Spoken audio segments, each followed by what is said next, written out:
Bonjour à tous et merci de rester fidèles à l'édition de la mi-journée sur RTI2. À présent, nous passons au sommaire.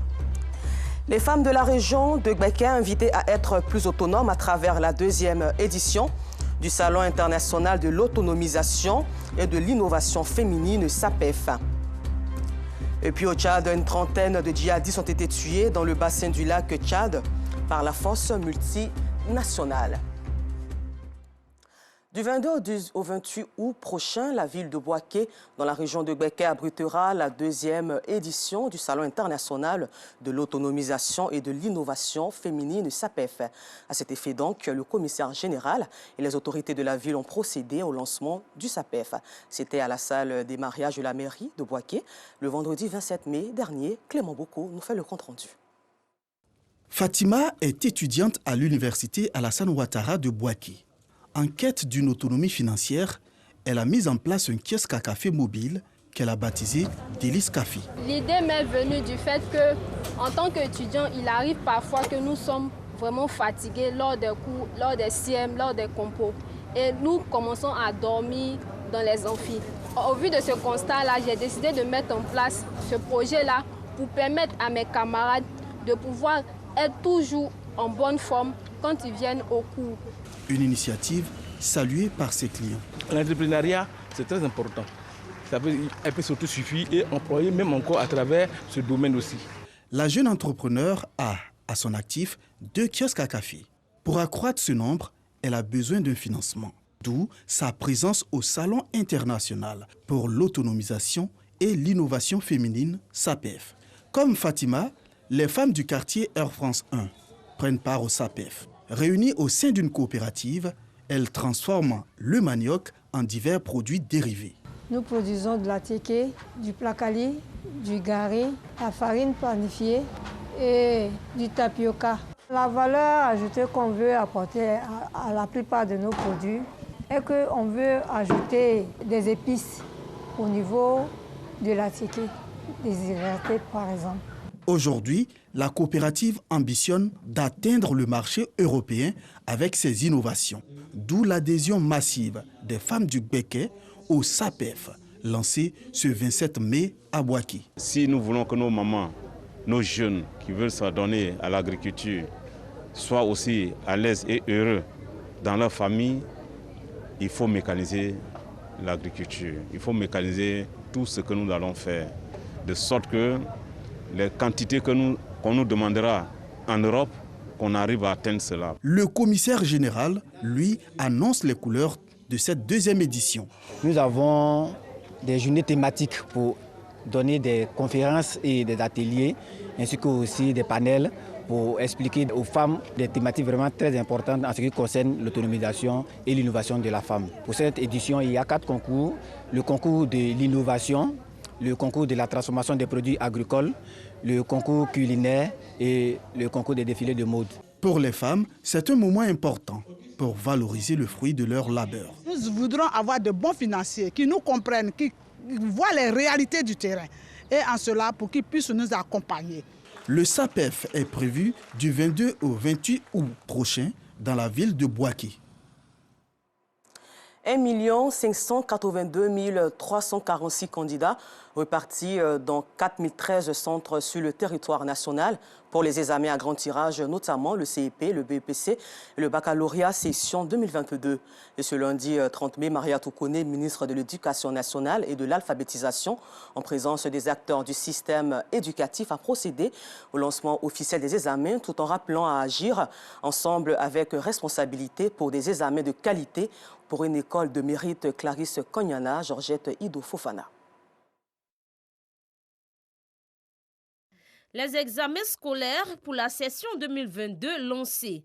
Le ministère veut ainsi mobiliser toutes les parties prenantes de ces évaluations en vue de les réaliser dans les meilleures conditions. Le processus de composition orale, pratique et écrite est placé sur les starting blocks et le top départ sera donné dans quelques jours avec l'examen du CEP. Ces évaluations qui vont se tenir marque le clou d'une année scolaire qui a connu un déroulement normal et qui signe singulièrement l'entrée dans une ère nouvelle en matière de gouvernance éducative. Agir avec responsabilité et civisme pour des examens de qualité, un thème qui appelle à la mobilisation de tous. Nos examens scolaires doivent être marqués du sceau du professionnalisme, de la transparence, de l'équité et de la probité. Nous sommes confrontés chaque année aux problèmes de fraude et de tricherie, malgré les actions de sensibilisation. Outre la sensibilisation, des mesures plus rigoureuses seront prises cette année pour lutter contre la fraude et la tricherie, et il y aura également des sanctions disciplinaires.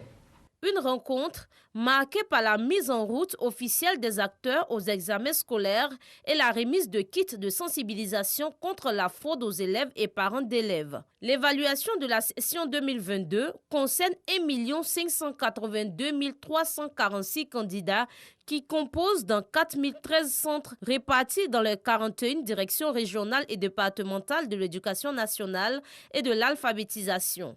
La session 2022 des examens scolaires s'ouvre le 7 juin prochain avec le démarrage du CEP. Les épreuves orales du BEPC sont prévues du 8 au 11 juin.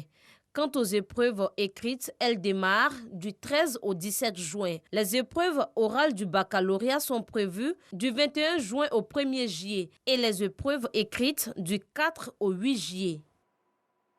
Et parlons toujours éducation, où le leadership et l'entrepreneuriat, indicateurs de réussite pour les apprenants en milieu scolaire, ont été les thématiques d'une conférence débat qui a réuni les élèves du collège moderne d'Aopolin-Claude d'Atekoubé Cité-Fermont en vue de mieux les outiller à une insertion professionnelle durable dans le monde de l'entrepreneuriat. Le commentaire est signé Joël Gosset.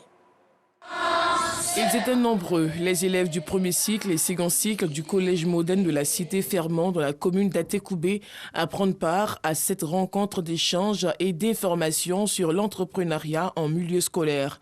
L'entrepreneuriat, une alternative pour lutter contre le chômage des jeunes. Je suis heureuse de participer à cette conférence car elle nous permettra de nous développer et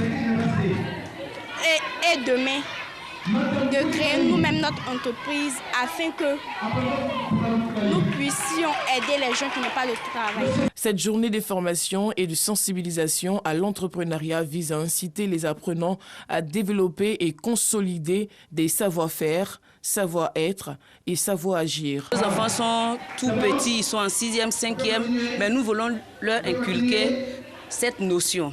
Et non seulement l'inculquer la notion, mais passer à la phase pratique. Qu'est-ce que ça veut dire? Ça veut dire que nous allons mettre un projet en place qui montre exactement ce que c'est que l'entrepreneuriat, la mise en œuvre de l'entrepreneuriat à travers une micro-entreprise. Leadership et entrepreneuriat, indicateurs de réussite pour les apprenants en milieu scolaire. C'est la thématique retenue pour cette journée. Il faut déjà qu'ils aient l'idée qu'on ne va pas seulement à l'école pour être employé, mais aussi qu'on peut créer de l'emploi pour d'autres personnes. Le leadership, c'est vrai qu'on a beau parler comme un thème qui s'adresse aux adultes, mais à leur niveau déjà, il y a du leadership.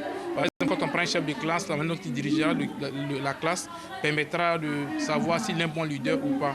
Le conférencier a offert une machine à couper des sachets d'eau au lycée en vue de l'initiation des apprenants à l'entrepreneuriat et à la gestion d'une micro-entreprise. Cette journée a également été marquée par la proclamation des résultats des partiels et la récompense des meilleurs élèves. À Grand Bassam, l'agence de gestion des routes, AGRoute, porte à la connaissance des usagers qu'un accident est survenu ce lundi 30 mai 2022 aux environs de 11 h au poste de traversée de Bac Eloka. Du Bac plutôt Eloka, un camion a basculé dans la lagune lors de sa montée sur le Bac. Fort heureusement, cet accident n'a enregistré ni de blessés ni de pertes en vie humaine, mais seulement endommagé le câble de maintien du bec du Bac, le mettant ainsi hors Seversa. C'est devenu une tradition pour les enfants de manifester leur affection à leur génitrice à l'occasion de la célébration de la fête des mères. Notre reporter Yacoubar Koulibaly a pu rencontrer certaines mères de familles vivant à Bobondo-Tré qui lui ont ouvert leurs portes afin de partager le sentiment qu'elles ont éprouvé ce dimanche 29 mai 2022. Son reportage est commenté ici par Clément Bocco. Il est 10h à Abobo-Ndotré, ce jour où les mères sont célébrées. Edwige, sa petite sœur et ses 2 frères préparent une surprise à leur génitrice, Robertine. Au bout de 3 minutes d'accord, ils ressortent de leur chambre avec les mains chargées de cadeaux. La mère de famille a du mal à contenir ses émotions. Vraiment, cette surprise-là, je suis tellement émue parce que chaque année, ils me donnent des cadeaux. Mais cette fois-ci, waouh, ils ont fait du bim. Vraiment, ça me va droit au cœur. Je suis très contente et fière de mes enfants. Vraiment fière de mes enfants. Edwige explique les circonstances du choix des cadeaux, des ustensiles de cuisine. Voilà, j'étais sur Facebook, voilà, en train de défiler, et puis j'ai vu un site où on vendait les articles à l'occasion de la fête des mères. C'est comme ça que j'ai vu mes frères pour pouvoir au moins donner un cadeau à maman, comme c'est la fête des mères.